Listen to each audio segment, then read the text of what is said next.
Good morning. Thank you for taking part in this fiscal year 2017 training on state purchasing procedures and the State Purchasing Card Program. I am Courtney Johnson with the Purchasing Division, and I'm pleased to welcome all West Virginia state officials who are required to take this annual training. I know that all of you have busy schedules, so I appreciate you taking 2 hours of your day to participate in this session. West Virginia Code 5A-3-60 requires certain state officials to take 2 hours of training annually on purchasing procedures and purchasing card use. Those required to take this training include all executive department cabinet secretaries and their deputies, commissioners and their deputies and assistant commissioners, directors and their deputies and assistant directors, and department heads and their deputies and department assistants.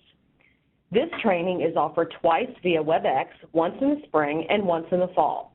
The fall and spring sessions will be recorded each year and made available online on the State Auditor's Office and the Purchasing Division's websites. The online recording will suffice to meet this requirement for any individual who is unable to participate in one of the 2 scheduled live webinars. For those individuals who choose to view the online recording, they must send us their certificate of completion to ensure that they receive credit for viewing the training. Today's session will last until approximately 11 o'clock.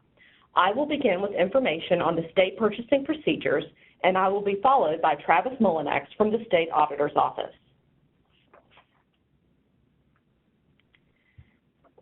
The Purchasing Division takes a staff photo each June, which you can see on this slide. We have a staff of approximately 55 full-time employees at the Capitol Complex in Building 15 and at the Surplus Property location in Dunbar. Most of you understand that the Purchasing Division provides a service function to your agencies. We are responsible for the procurement of goods and services that your organization must need to operate your programs and services. Today's webinar will be recorded and posted on the Purchasing Division's website and will also be accessible from the State Auditor's Office website within the next few weeks. This live webinar and its recording have been approved for 2.4 hours of CLE credit from the West Virginia State Bar. If you are interested in obtaining CLEs for today's live webinar, please email your name and bar ID number to Samantha Knapp at samantha.s.knapp@wv.gov. Should you have any questions throughout today's presentation, you may type them into the question and answer box on the right-hand side of your screen. Be advised that you may have to expand the drop-down arrow in order to see the box in which to type your question. Be sure to submit all questions to the host. We will take a few minutes at the end of today's presentation to answer these questions. Those of you on today's webinar represent the top level of management within state government.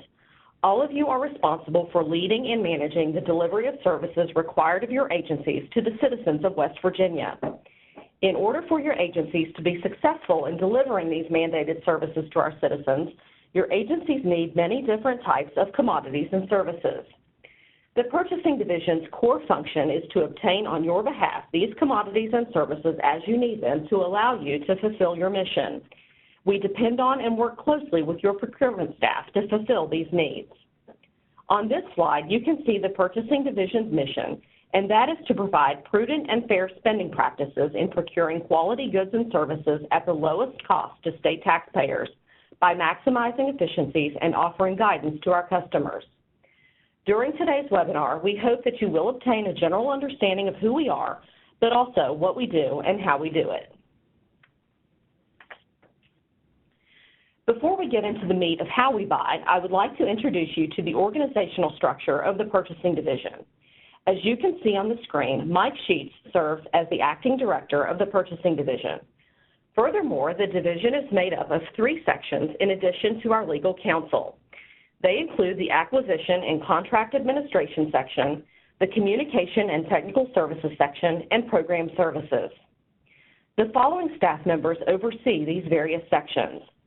Assistant Director Frank Whitaker oversees the Acquisition and Contract Administration section. Assistant Director Diane Hawley Brown oversees the Communication and Technical Services section. And Assistant Director Elizabeth Perdue oversees Program Services. Additionally, Jimmy Meadows serves as the Purchasing Division's General Counsel. We have approximately 55 employees between our location at the Capitol Complex and our surplus property location in Dunbar. Now, I will highlight the responsibilities of each section. The Acquisition and Contract Administration section is responsible for processing purchases expected to exceed $25,000 on behalf of state agencies which fall under our authority. This section also maintains the contract management and agency inspection services programs.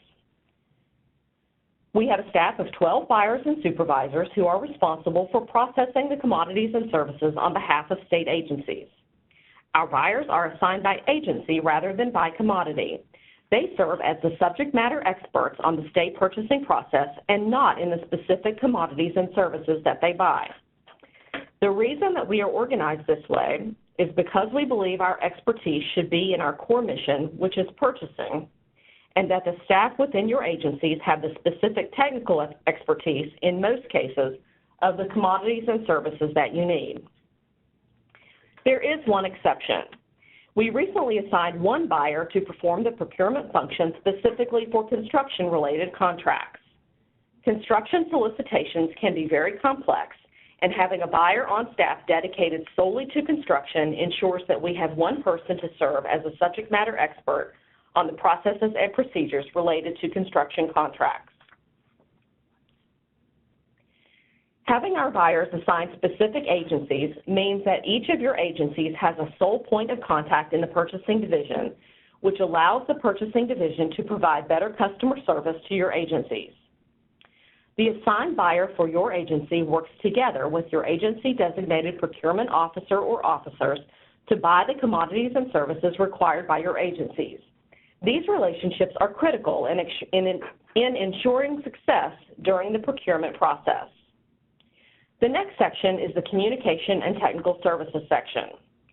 This section is responsible for technology, communication, professional development and training, and related administrative functions, including vendor registration, imaging and record retention, bid receipt, and purchase order encumbrance. The final section is Program Services.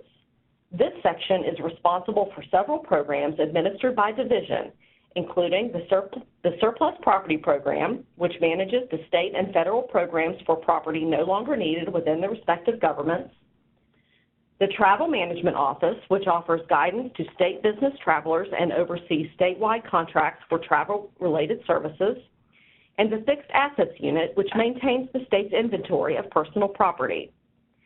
As mentioned previously, we also have a general counsel who manages our legal affairs, including contract terms and conditions, disputes and resolutions, and other relevant legal and administrative issues.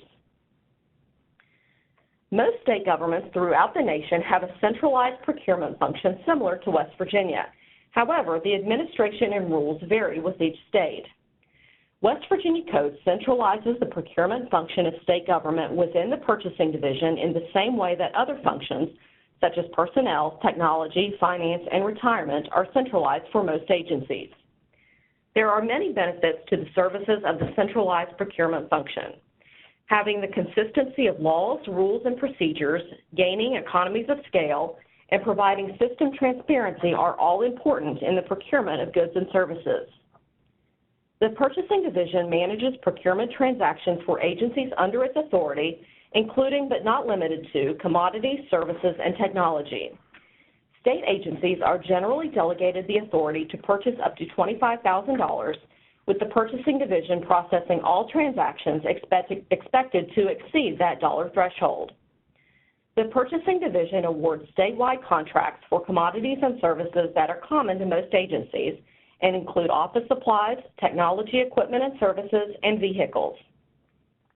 We bid and award statewide contracts for these common commodities and services on behalf of all state agencies to take advantage of the economies of scale and to make the ordering process more efficient. A list of all statewide contracts can be found on the Purchasing Division's website. We also buy a wide range of agency-specific commodities and services for individual agencies. An example of this would be food and medical supplies for the Division of Corrections. We also piggyback selected contracts bid and awarded by other public entities around the country to gain economies of scale and shorten the procurement process. All of our procedures are based on laws and rules established in West Virginia Code and the West Virginia Code of State Rules.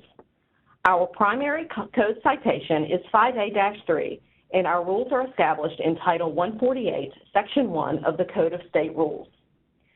As noted on this slide, there are also specific code citations for architectural and engineering services, construction, and our two set-aside programs, correctional industries, and the state use program.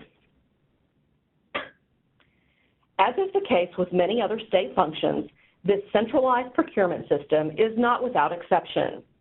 The legislature has statutorily granted various state agencies the ability to perform some or all of those agencies' needed procurement functions outside of the centralized procurement mandate. At this time, the Purchasing Division is aware of 38 full or partial statutory exemptions. Full exemptions include entities such as the legislative branch, the judicial branch, and higher education, while partial exemptions have been granted for the Division of Highways for road construction and PEIA contracts for insurance coverage, among many others. The Purchasing Division has compiled an unofficial list of these statutory exemptions, which can be found on the Purchasing Division's website. The Code of State Rules 148 CSR stipulates that all purchases must be approved by the Secretary or head of a spending unit or designee, whose name must be filed with the purchasing director. The person designated is responsible for the agency's procurement function at the agency delegated level and also works directly with the Purchasing Division to process formal acquisitions expected to exceed $25,000. They should be involved at all levels of any future purchases your agency plans to make. We have a comprehensive training program which educates our agency purchasers on the laws and rules which govern the state purchasing process. Trainings are offered through a variety of platforms, including in-person, online via webinars and training modules, and through an annual conference. It is essential that the designated procurement officers are trained on the Purchasing Division's procedures. In addition to being responsible for any internal training conducted at the agency level, the designee is now also required by the West Virginia State Code of State Rules to attend 10 hours annually of training offered by the Purchasing Division, which is tracked on a fiscal year basis. Their understanding and knowledge of the state purchasing process can ensure that your agency is in compliance with state law. The designated procurement officers for each state spending unit under our authority are listed on our website. The link will be included at the end of our presentation today. During fiscal year 2016, the Purchasing Division processed more than 900 new purchase orders exceeding $1.8 billion. This amount was significantly more than the previous year due to a $1.3 billion contract for managed care organizations that we processed on behalf of DHHR. More than 65% of the purchase orders for fiscal year 2016 were awarded to West Virginia companies. In addition to our new purchase orders, we also processed more than 1,300 change orders to existing contracts, as well as received a total of 4,331 paid registrations during fiscal year 2016, with revenue generating more than $540,000. Most purchases are based on competition, and in any competition, somebody wins and somebody doesn't. Sometimes vendors may disagree with the process or a particular outcome. They are provided the right to protest under the Code of State Rules. We average 1% to 2% of contracts protested annually. Our records document that over time, however, the award decision made by the Purchasing Division prevailed in 99.23% of all transactions. There are also some awards and certifications I'd like to highlight. For 4 years straight, the West Virginia Purchasing Division has earned the Achievement of Excellence in Procurement Award from the National Procurement Institute. The Purchasing Division was the only governmental agency in West Virginia and one of only 13 state agencies in the United States and Canada to receive this award in 2016. The application was evaluated based on education, professionalism, e-procurement, productivity, training, leadership, rules, and procedures. The Purchasing Division is a proponent of national networking. We belong to the National Association of State Purchasing Officials, referred to as NASPO, which is the National Professional Association representing all 50 states' purchasing organizations. We meet, collaborate, and network with other states on a regular basis through this organization to improve the public procurement function locally and nationally. In 2016, we received 2 honorable mentions for the George C. Cronin Awards, which are sponsored by NASPO. Our 2 programs which received recognition included our statewide procurement certification program and our recruitment and retention plan. NASPO also sponsors cooperative contracts that are bid on and awarded on behalf of some or all states to increase economies of scale, and we participate in those compliant with our law. We seek state and national certifications for our buyers and other professional staff. Those who are eligible are certified, and the minority that is not currently certified is on track to become certified as they become eligible. Spending limits have been established for agency delegated purchases, which are outlined on this slide. Agencies cannot exceed a bid threshold without the proper level of documentation and bidding. Commodities and services that are expected to cost $2,500 or less require no bids. For purchases of $2,500.01 to $5,000, 3 verbal bids are required where possible, and the lowest bid meeting specifications must be awarded the purchase order or contract. Purchases $5,000.01 to $25,000 require 3 written bids where possible, and the lowest bid meeting specifications must be awarded the purchase order or contract. The Purchasing Division has developed a purchasing decision path, which can be found as Appendix M of the Purchasing Division Procedures Handbook. This slide highlights a few of those steps. Step 1, determination of need. The agency must determine the product or service required, including quality level, quantity, delivery requirement, and estimated cost. Step 2 is the availability through internal resources. Once the need is established, the agency must determine if the product or service is available from any of the 3 following internal resources: correctional industries, the State Use Program, also known as sheltered workshops, and the West Virginia State Agency for Surplus Property. Correctional industries and sheltered workshops are mandatory for use. Therefore, if the product or service is available through either of these means, it must be acquired in this manner. If the product or service is available but not in the required time, quality, quantity, or other factors, a written waiver must be issued from correctional industries or sheltered workshops in accordance with purchasing guidelines. Surplus property is optional for use by state agencies looking to procure used furniture or other used commodities. A waiver from surplus property is not required. Step 3 is the availability through a statewide or agency contract. If the product or service is not available from internal resources, the agency must determine if that product or service is available from a statewide or agency contract. If it is available, the agency must purchase the product or service in accordance with purchasing guidelines as indicated within the statewide or agency contract. Step 4 requires you to determine if a purchase is considered an emergency purchase or sole source. We will be covering these purchases in more detail later, but for your reference, more information on these types of purchases can be found in Section 3 of the Purchasing Division Procedures Handbook. Step 5 is agency delegated purchases of $25,000 or less.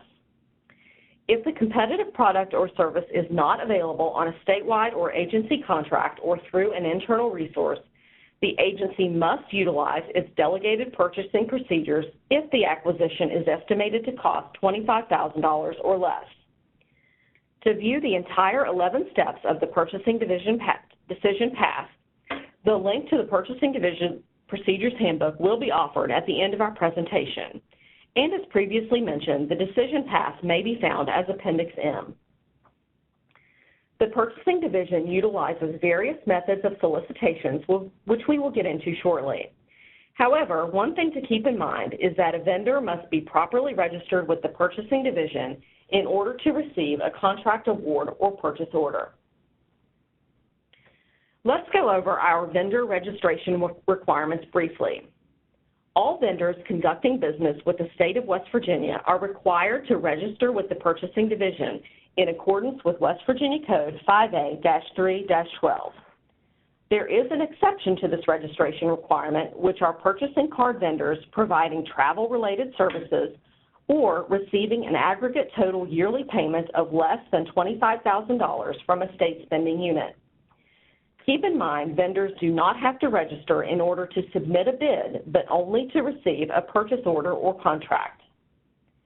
Vendors are encouraged to register through the Vendor Self-Service Portal as part of WV Oasis, but may also still complete a paper form through our registration office.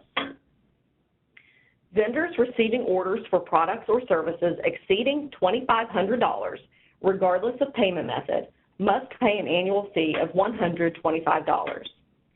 There are a couple of exceptions as to who must pay the fee.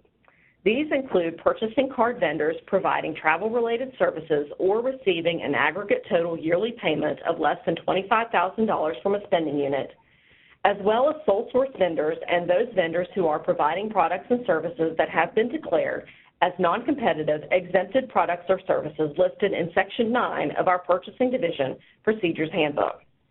Vendors must also be in good standing with other state and local agencies in order to receive a purchase order or contract. Now that we've discussed the vendor registration requirements, let's go over some of the competitive solicitation types used by the Purchasing Division. The first two that we'll discuss are best value procurement types. The first type is a request for proposals method referred to as an RFP and is typically used for services. This type is limited to procurements with an estimated value of $250,000 or more. The agency must obtain approval from the purchasing director to use this method and must submit in writing its justification for using this process and whether it will replace a current purchase order or contract and identifying that contract if it is. The RFP is received in two distinct parts, the technical proposal and the cost proposal. The evaluation is based on a 100-point total score, with cost representing a minimum of 30 of the 100 points possible. The technical proposal is open first, and the RFP Evaluation Committee will review and evaluate those, sending their written consensus to the Purchasing Division buyer. Vendors must score a minimum of 70% of the 70 points possible in order to be considered. Vendors not attaining the minimum accepted score, which is 49 points in most cases, will be disqualified and removed from further consideration. The cost proposals will then be opened. The Evaluation Committee will review the cost proposals, assign appropriate points, and make a final consensus recommendation to the Purchasing Division buyer. The award is based on the highest score, which is a combination of the technical proposals and the cost proposals. The second best value procurement method is the expression of interest, or EOI, which is utilized in the procurement of architectural and engineering services for projects estimated to exceed $250,000. The EOI includes a statement of qualifications and performance data and may anticipate concepts and proposed methods of approach to a project. The committee will evaluate the information submitted with the proposal and then develop a short list of 3 firms that they believe are best qualified to perform the desired service. They will then meet with each firm on the short list to conduct an interview to discuss the anticipated concepts and proposed methods. The committee will rank the firms deemed to be most highly qualified based on the information discussed during their interview and submit that list to the Purchasing Division. At that time, the agency will enter into negotiations with the most qualified firm as to the scope of service and price. If the agency fails to negotiate a satisfactory contract with the most qualified firm, they will then move on to the next firm. If negotiations fail with all firms, they will rebid the solicitation. The most commonly used type of procurement method is the request for quotations method, or RFQ. This type of purchase is used to acquire all tangible property, such as equipment and supplies. The award for an RFQ is made to the lowest responsible bidder who meets all mandatory specifications. Over the next few slides, we'll take a closer look at RFQs. RFQs are the gold standard of public procurement. If you know exactly what you need, you should be able to write specifications for it while increasing your vendor competition and getting the commodity or service for the lowest price possible. The success of the solicitation relies heavily on the specifications. A specification is a concise statement explaining the type of product or service, the quality level, and special requirements in the design, performance, delivery, and usage. There are 3 different types of specifications, including brand name or equal, performance, and design. Over the next 2 slides, I will go into detail about each of these. The first type is a brand name or equal specification and is based on one or more manufacturer's commodity description, model number, and quality level. The general name of the item, such as automobiles or air blowers, should be listed first. The manufacturer and model number of the item or items should immediately follow. The words "or equal" must follow the brand name to inform vendors that alternate bids will be considered. In addition to the brand name, the agency must also list the required features of that item. An example of a brand name or equal specification would be if an agency needs uniforms made. The specifications may state that the agency is looking for uniform pants made by or equal to the Levi brand. Unless the specification is listed as mandatory on the solicitation, it cannot be used to disqualify a vendor. Non-mandatory language may be used to clarify the mandatory specifications, but have no bearing on the final evaluation of the bid. The other 2 specification types include performance and design. The performance specification is less structured as to how the product is made and more structured as to how well it operates. Total ownership costs for operating and maintaining the product should be included in the specifications. An example of a performance specification would be to say that the copier must print 100 sheets of paper per minute. The design specification, on the other hand, concentrates on the dimensional and other physical requirements of the item being purchased. The design specification is used when the commodity has to be specially made to meet the agency's unique needs. An example of a design specification would be to say that the computer desk must be 60 inches by 30 inches by 30 inches based on width by depth by height. In 2014, the state of West Virginia implemented WV Oasis, the state's new enterprise resource planning system, which brought with it a new financial management system and a vendor self-service vendor portal. WV Oasis allows us to advertise all solicitations expected to exceed $5,000, and vendors now have access to that information in real time. The advertising mechanism in WV Oasis is called the West Virginia Purchasing Bulletin. Using the vendor self-service vendor portal, vendors can search for current solicitation using keywords. They can view solicitations processed at the agency delegated level as well as those processed at the formal level. Within WV Oasis, solicitations are assigned an A or a C in front of the document name. Those with an A are processed at the agency level, and those with a C, which stands for centralized, are processed by the purchasing division. As previously mentioned, a vendor does not have to be registered to submit a bid.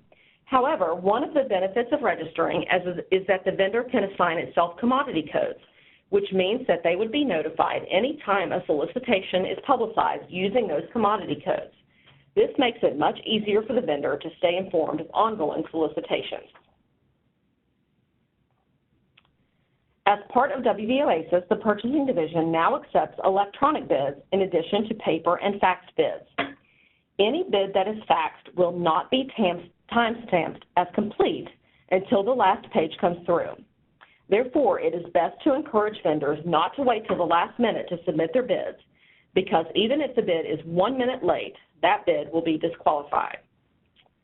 Formal bid openings occur at 1:30 p.m. at the Purchasing Division offices in Building 3 of the Capitol Complex. The address is noted on the slide for your reference. These bid openings usually occur Tuesday through Thursday of each week. Building 15 of the Capitol Complex. During the bid evaluation process, vendors may request a preference if they meet specific guidelines as outlined on the vendor preference form, which you can find on the Purchasing Division's form page on its website. The maximum preference they can request is 5%. In addition to the resident vendor preference, a veteran may request a 3.5% preference. This vendor preference cannot be used between or among West Virginia vendors and may not be requested in construction contracts. All requests for preference must be submitted with the vendor's bid to be considered. The Purchasing Division requests the assistance of the state agency in evaluating the bids for its specific solicitations, since they know better than the Purchasing Division what they need. Therefore, they review the bids and then submit a recommendation for award to the Purchasing Division. For formal acquisitions or those exceeding $25,000, the Purchasing Division is the only entity that can issue or change those contracts, and all questions regarding those contracts should be directed to the Purchasing Division buyer who is or was responsible for processing that contract. After the evaluation process, the Purchasing Division will send the contract to the Attorney General's office for approval as to form. Upon approval, the contract is then encumbered by the Purchasing Division and sent to the vendor. Keep in mind that no work can begin until the vendor has the encumbered purchase order or contract in hand or until a notice to proceed is issued. This flowchart is offered to show you the Purchasing Division's internal workflow for approvals. It begins with the buyer, who may need to go back and forth with the agency several times to ensure the specifications are clearly written and allow for competition. After the contract is in its final form, the buyer supervisor will approve and forward the transaction to the Purchasing Division's Communication and Technical Services section, who conducts a final review to ensure all components of the contract are complete. The contract is then submitted to the Attorney General's office for approval as to form and returned to the Purchasing Division where it is encumbered. Encumbrance is the commitment of funds for that contract. The West Virginia Code of State Rules gives vendors the opportunity to challenge the contract specifications written by the agency or to challenge the ultimate contract award. The protest of specifications allows the vendor to protest the specifications prior to the actual award being made and prior to the bids being opened, and must be submitted no later than 5 working days prior to the bid opening. The protest of specifications is intended to guard against an agency that intentionally or maybe even inadvertently drafted specifications that circumvent the requirement that competitive bids be obtained. This may be done by including specifications that are too restrictive that only a few vendors can meet, or by including specifications that are too vague, allowing vendors to provide a less than acceptable quality level, commodity, or service. The protest of award is the most common type of protest received by the Purchasing Division. This type of protest must be submitted no later than 5 working days after the award is made, which is the day the contract is encumbered. There are several reasons a vendor may protest the contract of award. The winning vendor might not be a resident as they claimed and for which they received a preference during the evaluation process. The winning vendor may have bid inferior commodities that are not in fact equal, or the winning vendor may have failed to meet a mandatory specification which was ultimately missed by the agency and or the Purchasing Division during the evaluation process. So we've talked about the various types of competitive procurements, but what are some other types of procurements that don't fit the mold? One type is sole source procurements. Sole source means that a commodity or service is unique in nature and is only available from one known vendor. In all cases, the law requires that agencies document their attempts to secure competition. For purchases up to $25,000, the agency declares and processes its own sole source procurements and must provide a written justification in the agency file. For sole source procurements expected to exceed $25,000, The agency must complete and submit to the Purchasing Division a sole source request for consideration form to determine the basis for the sole source procurement and the specific efforts made to determine the availability of other sources. The Purchasing Division will then advertise the potential sole source purchase in the purchasing bulletin on the vendor self-service to allow vendors the opportunity to express interest in the sole source procurement. The Code of State Rules states that a sole source posting that causes inquiry and concern or request to bid are sufficient to allow the Purchasing Division Director to reject the sole source and mandate bidding. If no vendors respond, the Purchasing Division will then proceed with a direct purchase with the sole source vendor. West Virginia Code also recognizes that purchases may be necessary when unforeseen causes arise, including delays by contractors, delays in transportation, an unanticipated volume of work, flooding to workplace buildings, power outages, or fires. 3 bids are required for emergency purchases if possible. Emergency purchases that are expected to exceed $25,000 must first be approved by the purchasing director. However, if the emergency occurs after business hours, on a weekend, or on a holiday, the agency may proceed with the emergency purchase, but must follow up with the purchasing director on the first business day with their justification and all documentation. An emergency purchase is a short-term solution to fix a problem and may not be used as a permanent or long-term solution or to circumvent the normal competitive bidding process. Instead, an emergency purchase allows for an immediate solution to a problem until it can be properly bid. Keep in mind that emergency purchases are not used for hardship resulting from neglect, poor planning, or lack of organization by the spending unit. The Purchasing Division also maintains a non-competitive exempt list of commodities and services, which is updated each July.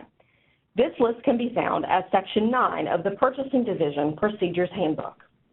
The Purchasing Director has determined that it is not possible to obtain these commodities and services through the competitive bidding process, and Purchasing Division approval is not required for these procurements unless specifically noted. However, spending units purchasing from vendors under the exempt list must continue to observe the standard purchasing procedure associated with a normal purchase of the same dollar amount, including vendor registration, and must continue to submit contracts to the Attorney General's office for approval as to form. Now that we've discussed the organizational structure of the Purchasing Division, in addition to the various types of procurement methods, I'll briefly touch on other programs that are administered by the Purchasing Division. The first is the Travel Management Office. The Travel Management Office offers guidance regarding the state travel policy, which governs state employees who are conducting in-state, out-of-state, and international business travel with the state of West Virginia. This policy addresses such areas as transportation, lodging, meals, registration fees, other expenses, and forms of payment. Fixed assets. Agencies are responsible for certifying their inventory by July 15th of every year. The agency heads must certify the date of the last physical inventory, that all items meeting entry requirements have been entered into the fixed asset system, and that all retired items were retired in accordance with surplus property policy, procedures, and guidelines. A physical inventory must be conducted once every 3 years. And the final program is surplus property. The West Virginia State Agency for Surplus Property is responsible for the disposition of commodities or expendable commodities no longer needed by the state, or more specifically, the owning state agency. Surplus property must approve all methods of disposition related to the commodities, regardless of the acquisition cost. This slide leaves you with a few helpful resources should you wish to learn more about the state purchasing process, including the procurement officer listing I mentioned earlier in this presentation, the Purchasing Division's website, the Purchasing Division Procedures Handbook, which I would encourage each of you to bookmark on your computer, as it is something that you or your procurement staff may refer to periodically. We also have included links to the Vendor Procurement Guide, the Transparency webpage, and our intranet site.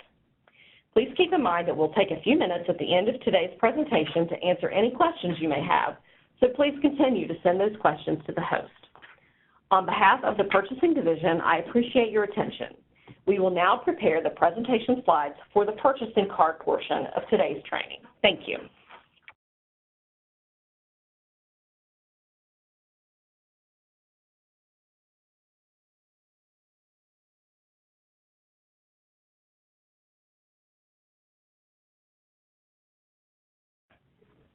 Well, good morning, everyone. Thank you so very much, Courtney, for your time with us this first hour of this beautiful sunshiny day in West Virginia. My name is Travis Molinax. I'm the training administrator for the Purchasing Card Program. It is my pleasure to be with you, and I hope that at the conclusion of our brief time together, you will have learned something new or maybe be challenged with some new information that would strengthen the PCard program within your agency or agencies. And so before we begin, I would like to give you just a run-through of the agenda in the 45 minutes I have with you.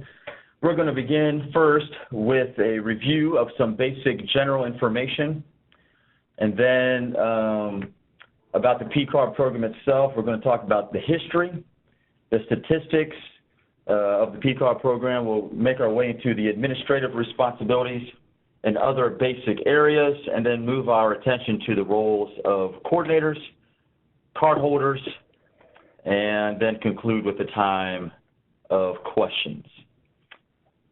So first of all, let's look at the history of the program. Believe it or not, the PCard program is 21 years old. It was created and implemented in 1996 when the now retired state auditor, Glenn B. Gaynor III, he envisioned the need for a process that would create more accountability for purchases, help improve relations with vendors, and save the state millions of dollars in cost avoidance.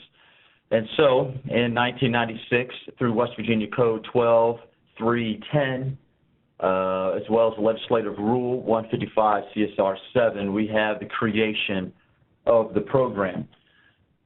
Part of the code enabled us to establish what is called a Purchasing Card Advisory Committee or Advisory Board. And this 16-member committee was charged at the time and continues to be charged with the role of determining what is best for the program, any new or revisions to the existing policies and procedures, anything to strengthen the program as a whole. And there is a wide variety of members represented across all sections of state government, including higher education, as well as DOT and many other state agencies that are part of that board. So it is a fantastic group of professionals, and we certainly are thankful for their efforts and work. So I want to ask you a question. Why the PCard? Why is this program so important to the state of West Virginia? You know, in this time of financial hardship, we are all looking for ways to save the state money, and ultimately to do so without the elimination of jobs.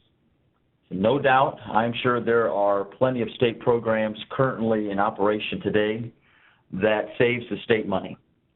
However, the PCard program itself cost the state nothing. There is no cost to the state PCard program. And yet, the financial return are millions of dollars. Millions of dollars. Let me explain. So as we compare, first of all, if you don't mind, as we compare the more traditional procure-to-pay process, which usually involves a requisition, a purchase order, an invoice, and a check payment, when we compare that to the PCard process, we will quickly begin to uncover the numerous benefits that the PCard itself makes, and therefore becomes the preferred method of payment in state government. You see, if you will, the transactional or process cost of using a more traditional procure-to-pay process is the same regardless of the dollar amount of the purchase. Or in other words, the process cost of a $25 purchase is roughly the same as a $10,000 purchase. And often the process cost exceeds the value of the item being acquired. And estimates of the cost going the traditional route is anywhere between $50 to $200 just on the process cost. Most organizations recognize that a large number of check payments are made for low-value items to a large number of suppliers, which is a very costly and inefficient process. But when the payment method is switched from the traditional to the PCard, then what we find is an efficiency savings of around 55 upwards to 80% of the traditional cost.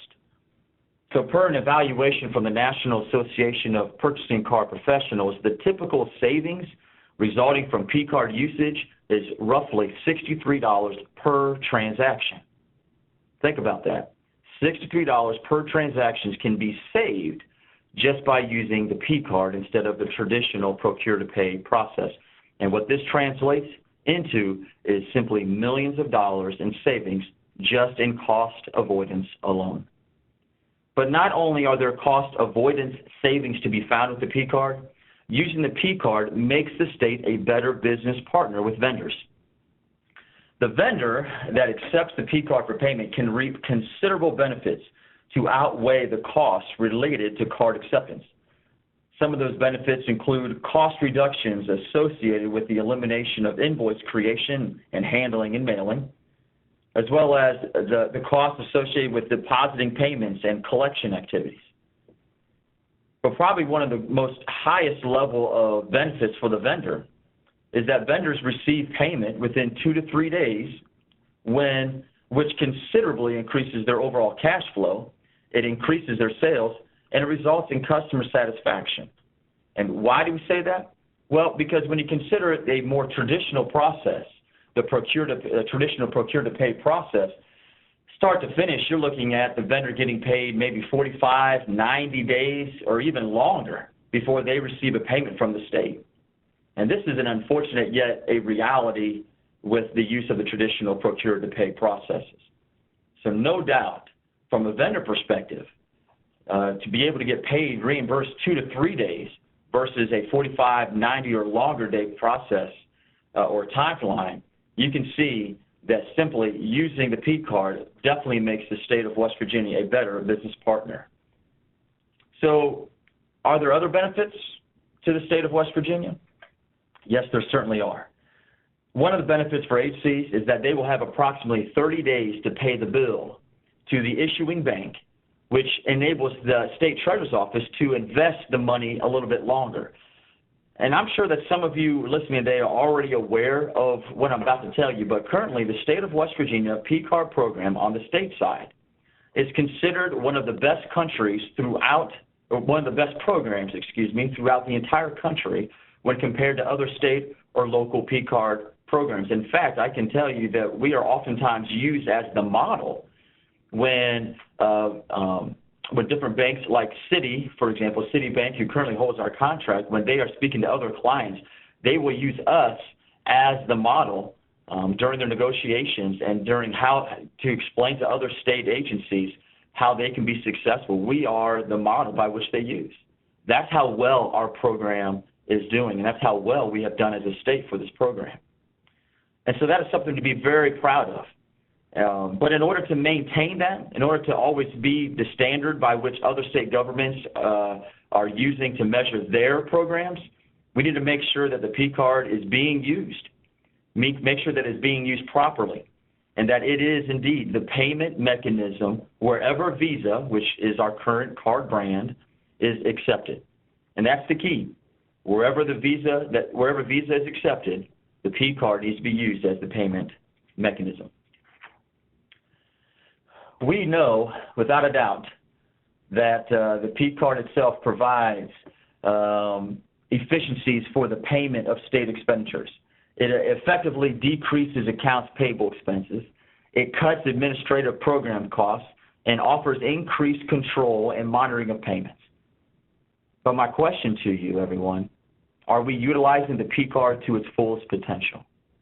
And it's a good question, and it's one that I would encourage everyone listening today to consider as you evaluate the PCard program within your agency. Some statistics for you that might be of interest.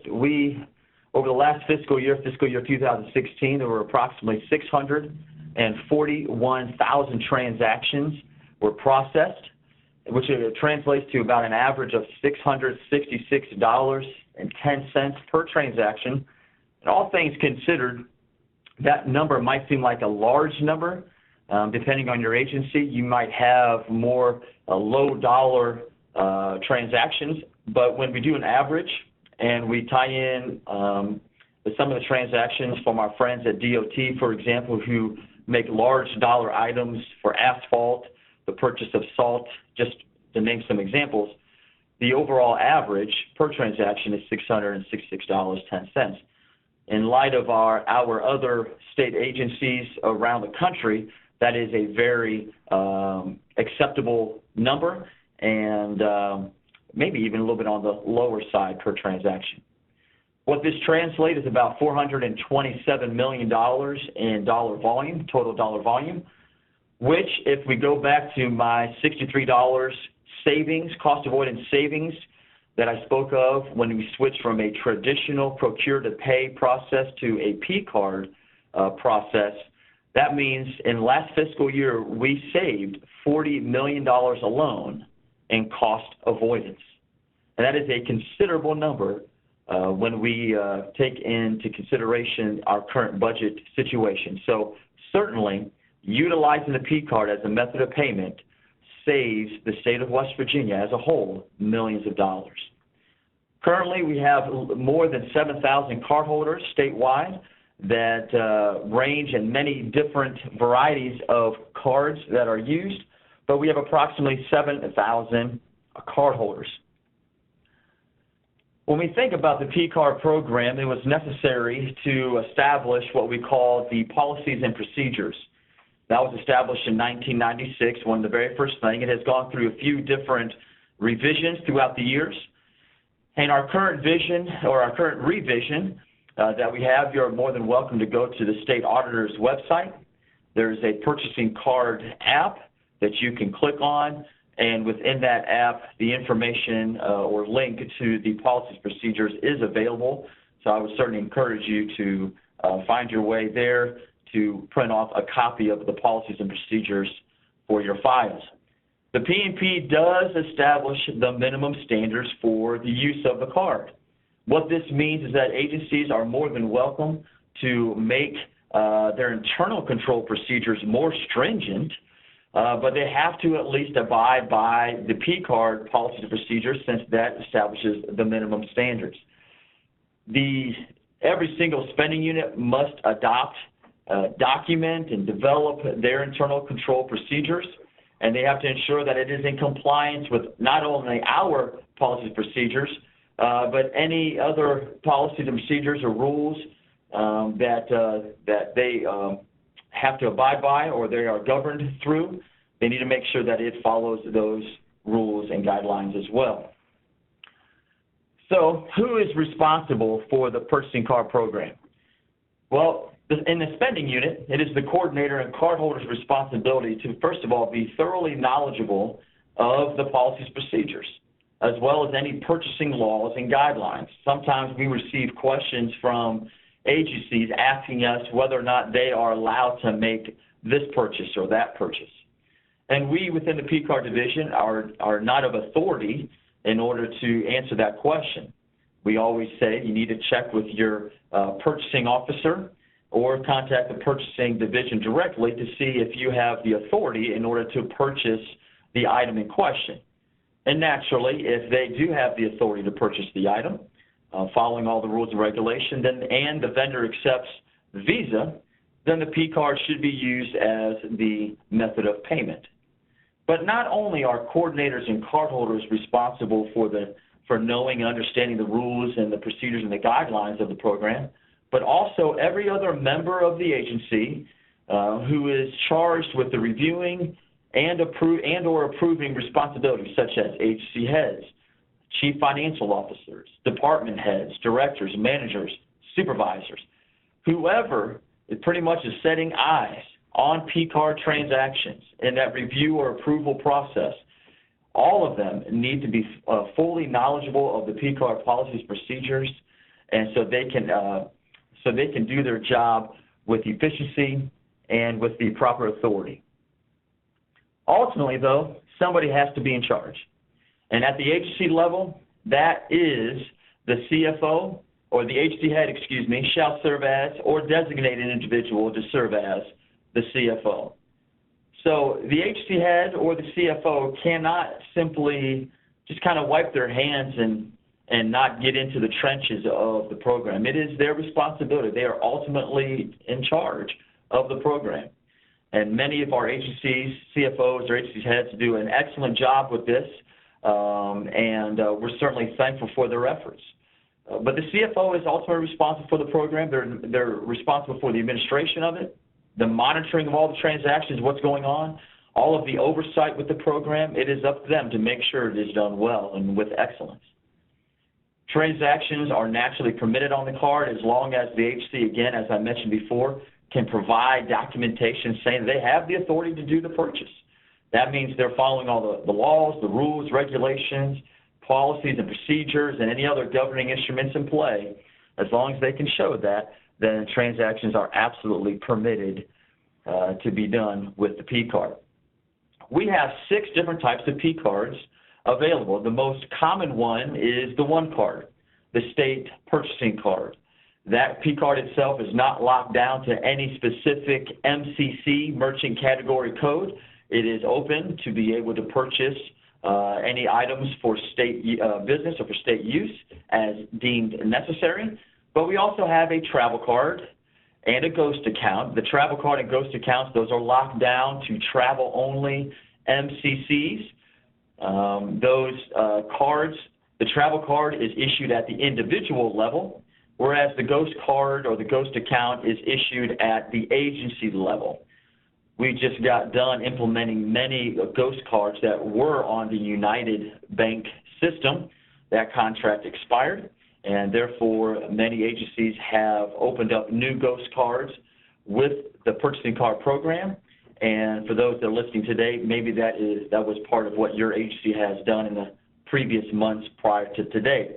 If you are interested, if you have not done so, but you are interested in opening up a ghost account for your agency, you are more than welcome to contact our PCard Travel Division.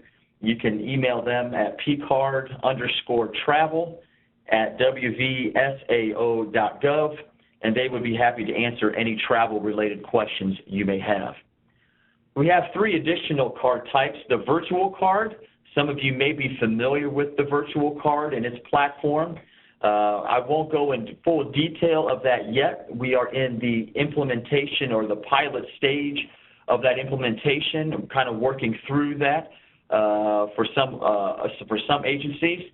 But the virtual card is not a physical card. It is virtual between the financial institution, which again is Citibank currently, as well as the vendor.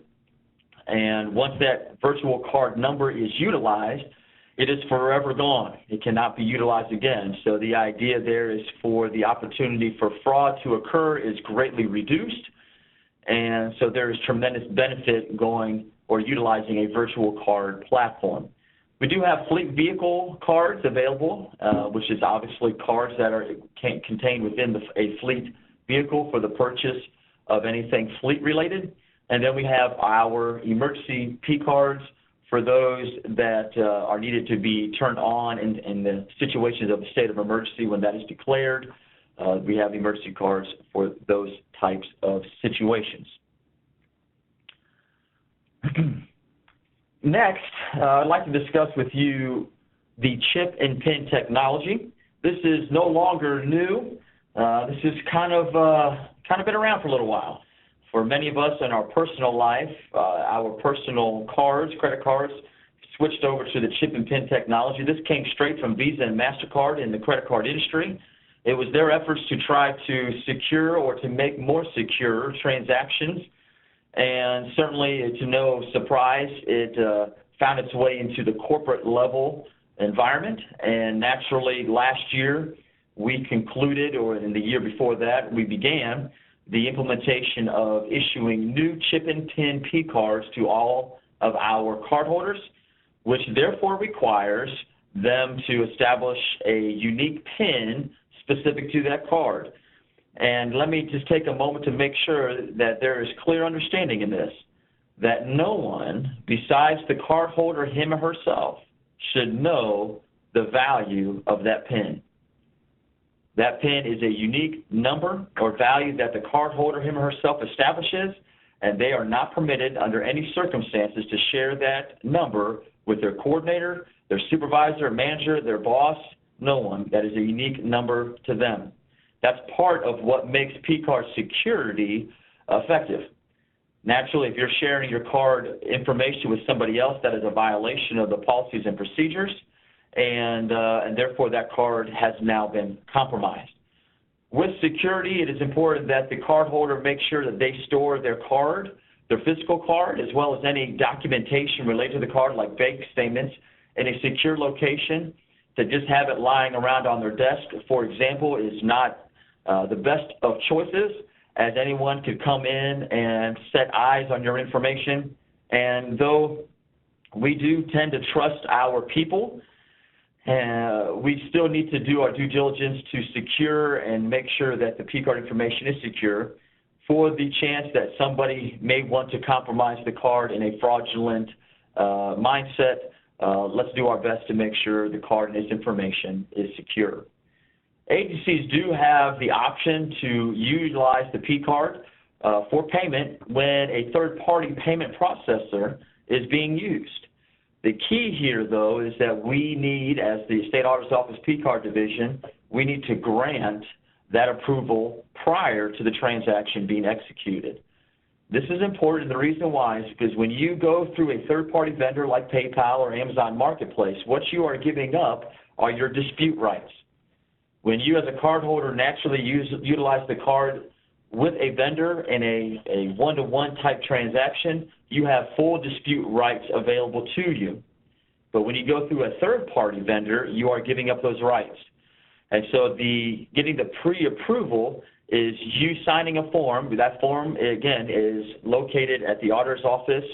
When you go to wvsao.gov and click on the PCard app, one of the forms you will find is the third-party payment processor form. That form requires some signatures at the agency level, and then eventually our signature as we process the request.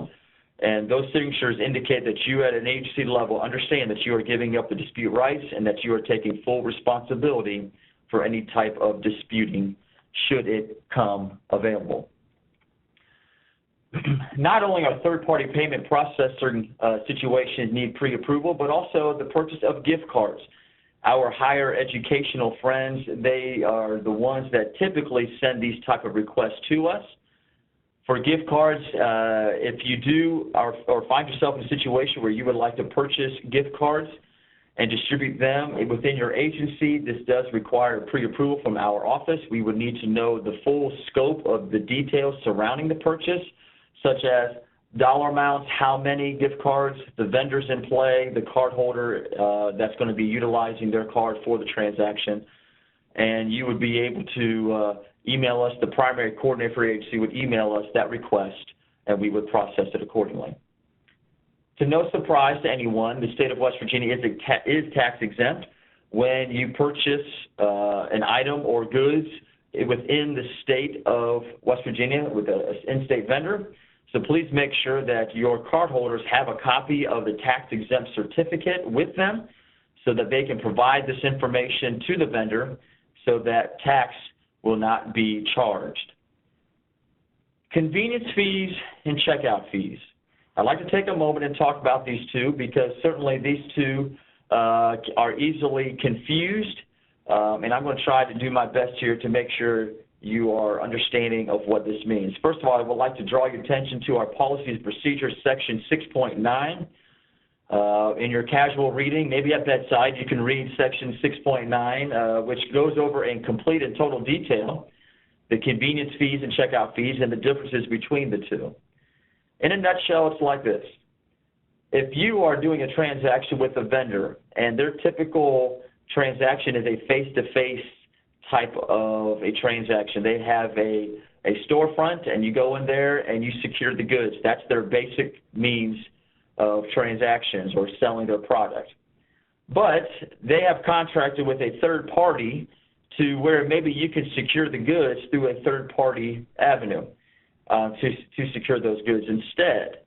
Well, that third party, they can actually issue a convenience fee for doing so. It is a convenience for you to utilize them instead of going straightforward with the vendor. Case in point, a movie theater. Not that you would necessarily use the state PCard to buy movie tickets, but just for the sake of an example, we typically would go to the movie theater to buy a ticket.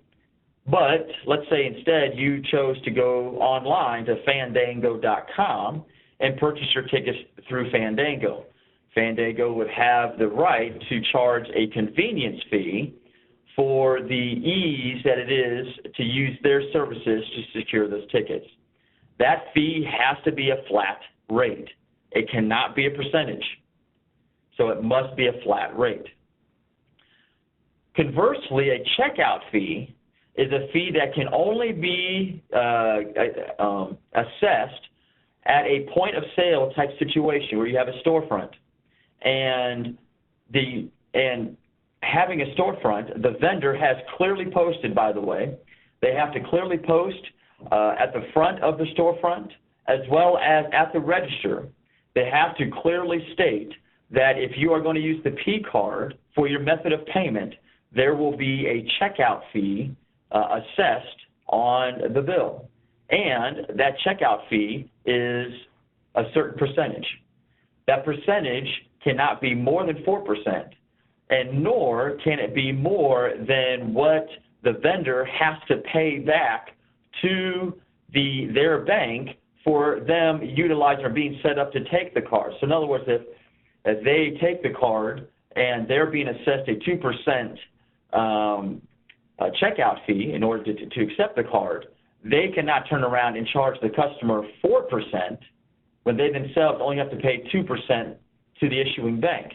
They cannot do that. So but it has to be clearly marked in the front of the store as well as the register. And again, you can read all of this in section 6.9 of our policy procedures. This did not come from us. This came from Visa and MasterCard, the credit card industry, and to have that difference. So a vendor is permitted to charge a checkout fee, and that has to be a percentage, no more than 4%. One of the questions we get many times is regarding, is there any penalties from if we choose to not use the PCard for a transaction? And usually these questions for me come up when I'm doing a training with an agency. I've gone to an agency and we're talking about the utilization of the PCard within their agency, how well they're doing, what are areas, identifying areas where they can improve.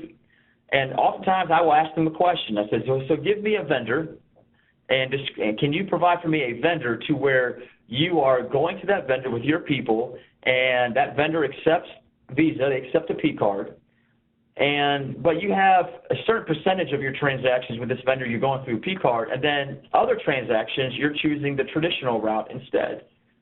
And inevitably, there's never been a time where this has not happened.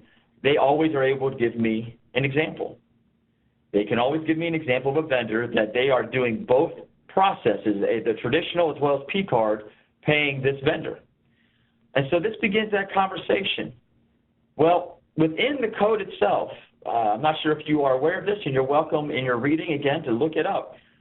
There is clear authority on behalf of the auditor, the state auditor, as well as the state treasurer to assess a penalty fee against spending units who submit claims for payments of goods and services when those claims are authorized to be paid by use of the PCard, and the spending unit has failed to utilize the PCard.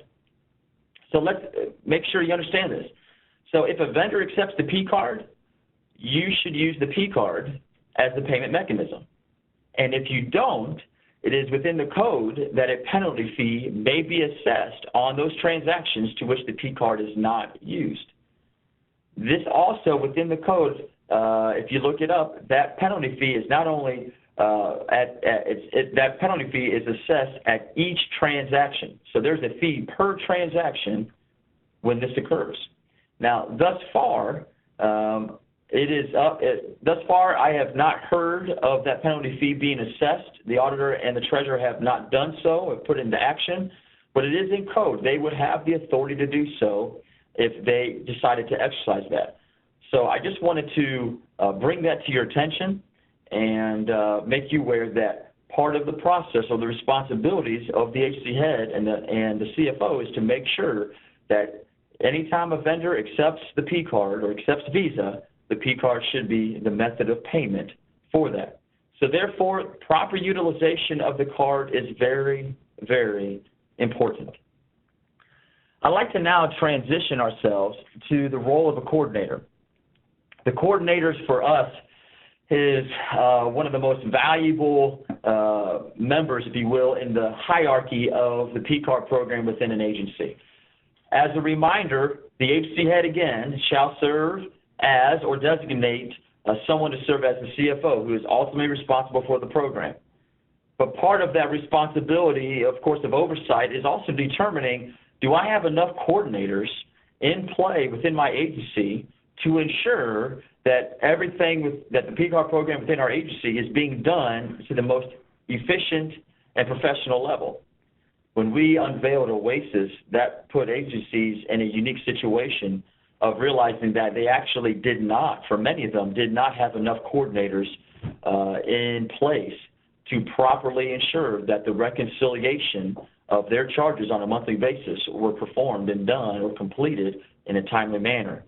This is very important, and I certainly would recommend that you take a look at that at your own agency and to help determine whether or not you have enough people in place to ensure a thorough and timely performance of all of their responsibilities. Each each coordinator shall hold a position of knowledge and experience of all the responsibilities delegated to them. And this information is very important because obviously if they are to do their jobs well, they need to be fully knowledgeable as to what those responsibilities are. One thing we noticed on a monthly basis, though, is that one of those responsibilities is to ensure that the master payment is paid on time. If the agency is able to pay their bill on time, then we in the State Auditor's Office PCard Division are able to pay the master bill representing the entire state on time. So what we have implemented in the policy and procedure is a requirement for every single agency, specifically the CFO, must designate someone to be a financial P-card coordinator, to act as a backup coordinator, to approve payments in those situations when the primary coordinator is not available. Say the primary coordinator is on vacation or maybe had taken ill or is just not in the office to do their job, their responsibilities. There needs to be somebody else, a backup financial coordinator, a co-coordinator. There has to be somebody else there that has knowledge of accounting, has knowledge of the budget, to where they would be able to be of authority to authorize the payment of transactions so that the agency can pay their bill on time. And this is very important. With this understanding, though, we need to make sure and remember that no cardholder shall be their own coordinator. And we do recognize that there are certain situations to where we have boards and commissions who are smaller agencies, and their numbers make this very challenging. So in those situations, you would have to receive a written waiver from our office, and we would, of course, provide that written waiver. There would be some guidelines you would need to follow in those situations, but as a reminder, no cardholder shall be their own coordinator. In certain situations, there are times to where a coordinator is thrust, or an individual is thrust into the coordinator role, and it has happened suddenly. And when this does happen, a coordinator does have a cushion to complete their training. We give them a 30-day cushion, a window, if you will, to which they can complete their training, their education, their certification as designated and approved by our office. They need to make sure they do this, though, and our number one means of training is through our web-based training program. And we are in the process now of upgrading that training program, and we are hopeful for its completion by the end of this year. And the training for coordinators as well as cardholders or anyone that is needing to take training, it covers some basic areas like the policies and procedures, purchasing policies as related to the PCard, ethics training, and or emergency or travel guidelines as applicable. Now, certainly for coordinators, they would be receiving training in all of those areas. Your cardholders, though, would be a little more specific depending on the card by which they are or will be applying for. We do accept, of course, for any spending unit or agency that desires some additional training, it is an honor to come out and to help in that regard. I certainly enjoy meeting other agencies and having the opportunity to meet other people in the field and to help you improve your program. We are more than welcome for those type of requests. You can simply email those requests to pcardtraining@wvsao.gov and simply let us know. I'll get back with you on setting up a date and time for me to come out there and to provide any necessary training to help you within your needs. I'd like to take a moment to discuss some of the other responsibilities that coordinators have, and certainly these are not all-inclusive, but these are very important.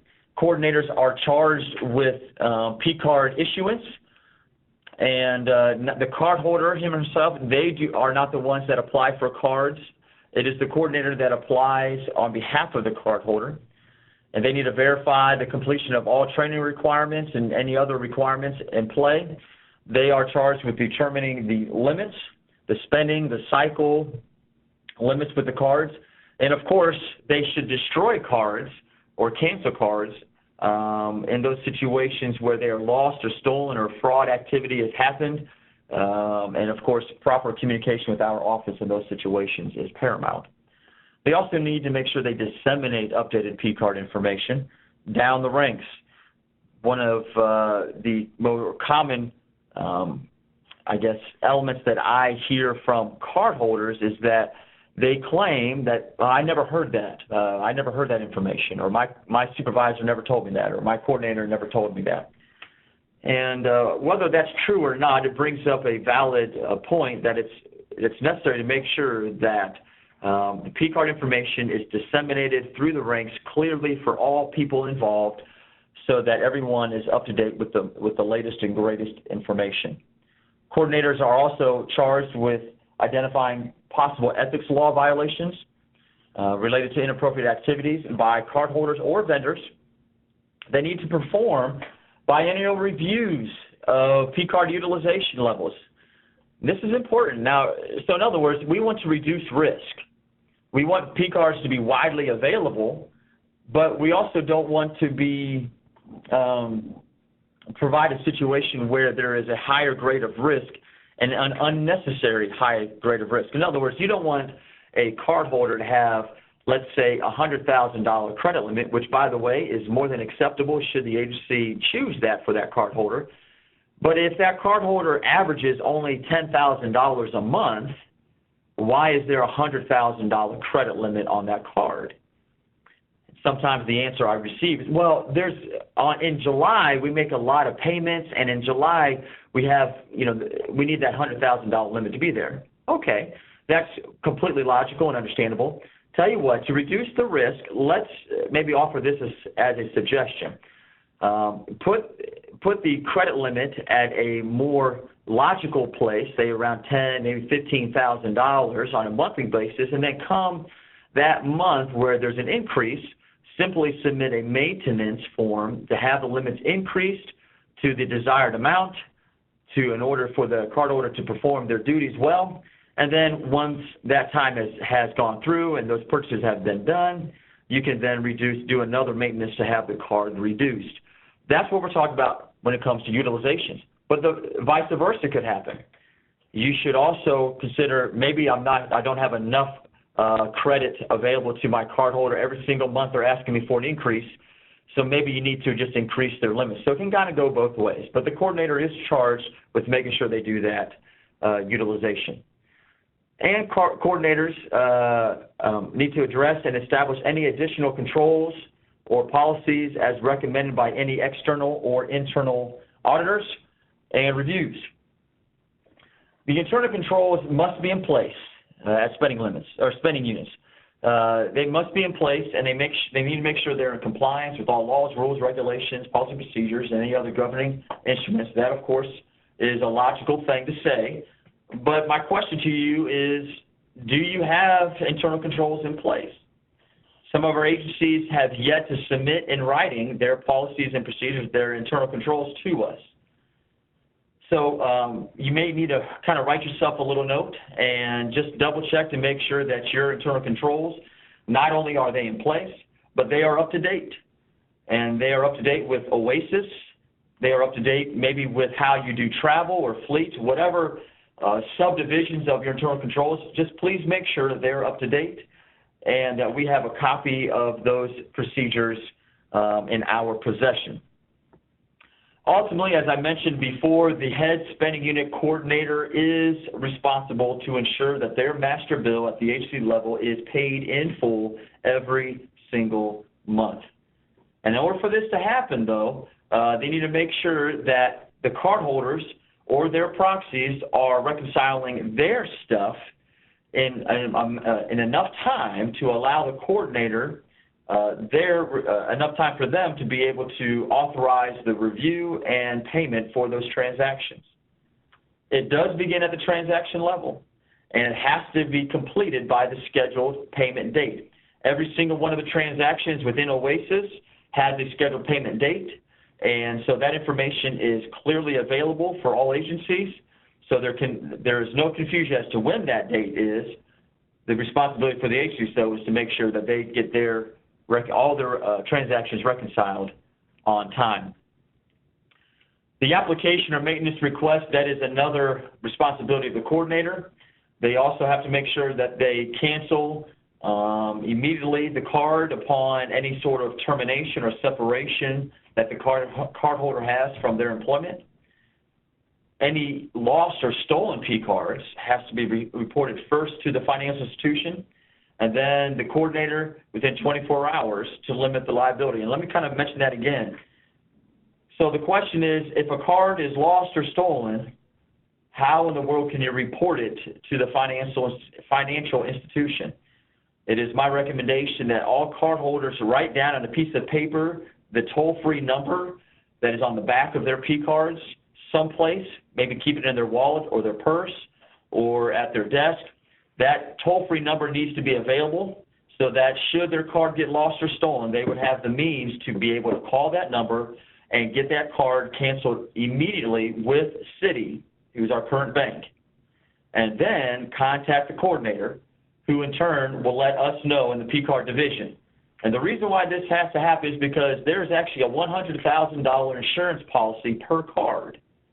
If you follow the rules and the guidelines properly, you are covered for up to $100,000 on that card through the insurance policy, and you would be able to receive any fraud activity that is done. We would be able to recoup that as a state, those funds back to us.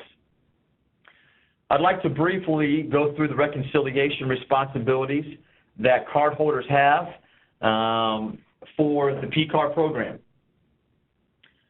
Primarily, cardholders are the ones individually that are responsible for the reconciliation of their transactions on a monthly basis.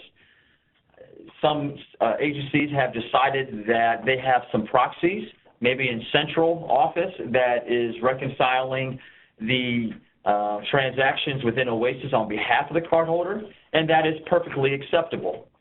The only thing to make sure for the cardholder is that they must follow all guidelines of any internal control procedures that are in play, and the reconciliation in full must be done within Oasis directly or through an interface process. We have just a couple agencies that are utilizing the interface process, so the majority of agencies are utilizing Oasis for the reconciliation, and it must be done at the transactional level.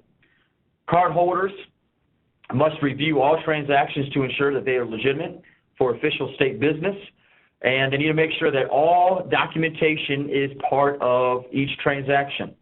I simply just call it, what is your supporting documentation? What elements need to be there as attachments so that when an auditor or a supervisor or a manager or a coordinator look at your transaction, they can clearly see all the documentation that supports why you swipe the card to secure these goods or services. That is very important to make sure that all agencies, of course, kind of establish, if you will, a zero tolerance for any missing transaction. Each transaction should include a knowledgeable and independent review of all documentation, receipts, as well as transaction reports. This is why all supervisors and managers and agency heads and everybody, if you will, under the PCard food chain of your agency need to know the policy procedures. They need to know what your internal controls say, what their jobs are, what their roles are, so that an adequate review can be done. And again, no cardholder should be reviewing and authorizing payment of their own transactions. Even if you're a coordinator who happens to also be a cardholder, as coordinator, you might have that ability to authorize payment for other cardholders in your agency. And having that ability doesn't mean, though, that you therefore have the authority to authorize payment on your own transactions. There needs to be somebody else that looks at your transactions, and that's the importance of a co-coordinator or a financial coordinator that is able to do that. The authorization of payment is executed at the transactional level, which means every single transaction in Oasis needs to be authorized for payment. It is, if you will, front-loaded. All of the accounting information, all the documentation is done up front, so that once the authorization of payment is done at the transactional level, then the payment is able to go through. Should you need any business intelligence information, reporting information, you would find it within Oasis in the BI module, the Business Intelligence module. And if you have any questions about that, you are certainly welcome to contact Oasis Help Desk, and they would help you get yourself connected with BI. If you have any questions about any PCard-related reports, you are certainly welcome to contact us at pcardoperations@wvsao.gov. Again, that is pcardoperations@wvsao.gov. The final few slides here, I want to reiterate the importance of supporting documentation. Agencies, please adopt a zero tolerance for any missing or inadequate documentation. This is important. You want to make sure that you can clearly support, the cardholder can clearly support all and every transactions executed on behalf of the state. PCard delegation is absolutely prohibited, and what we mean by that is the concept that as a cardholder, you cannot delegate your card or give your card information to someone else for them to then take your card and do a purchase. Many times we see this when a boss happens to be the cardholder and the boss hands their card to someone else, a colleague or a secretary, and that person now has that card. That is what we refer to as PCard delegation. Is completely prohibited. As a reminder, only the cardholder, him or herself, has the authority to have access to their card, their information, and they need to keep that secure. So please make sure that no PCard delegation is taking place within your agency. My last slide I'd like to talk about is probably the hottest topic in conversation that we have. How can we reduce fraud, misuse, and abuse within state government? And it's an important conversation. It's not a new conversation. We've been having it for quite a while. And I would certainly recommend that those conversations continue and efforts be made to strengthen the program, to strengthen your purchasing inside your agency, to make sure that there is a reduction of fraud and misuse and abuse. But per code, should there be a fraud, misuse, and abuse, we need to know about it right away. And you need to make sure that you contact the Auditor's Office, PCard Division. Let us know of any instances of unlawful use, fraud, misappropriation, mismanagement with the card so that we can take the proper steps right away. You are charged per the policy procedures to make sure we know about it within 24 hours of the discovery, and the CFO is the one who is charged with that responsibility. At this time, we are going to now break for questions and answers. You are certainly welcome to submit your questions through the chat that is available through the WebEx, and we would encourage you to do so. As a question comes up, we will read aloud the question, and the person in the room that is of authority to answer that question would then speak. So at this time, we'd like to open up the chat within the WebEx for any questions that you may have.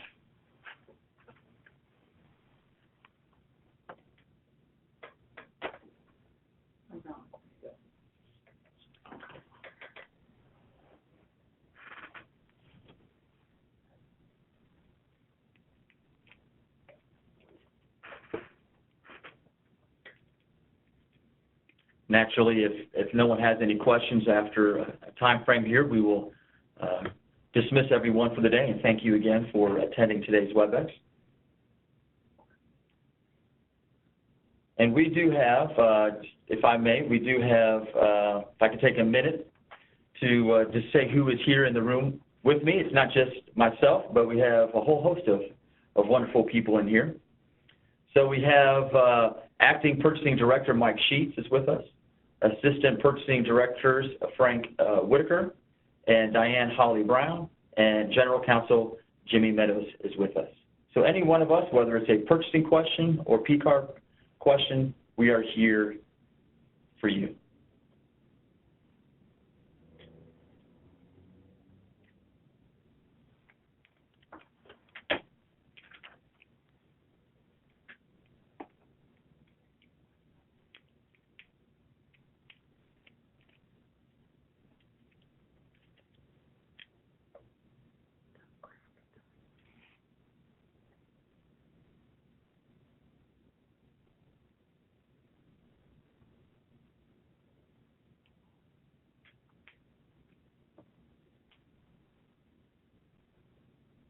Okay. No questions has come through. We certainly value your time and appreciate the 2 hours you have spent with us. It is a joy for us to be with you, and we would certainly encourage any of you that have any further follow-up questions that maybe you would think of after this to feel free to contact the Purchasing Division or the PCard Division. What email should they contact the Purchasing Division if they have? They can do mine. You can contact Samantha. Samantha.s, as in sam.knapp @wv.gov. If you have any questions for the purchasing folks, and if you have any questions about PCard, you can simply email pcardoperations@wvsao.gov. That is pcardoperations@wvsao.gov. And there are no more questions. So with that being said, thank you everyone for your attendance today. Have a great day, and we will talk to you later. Take care.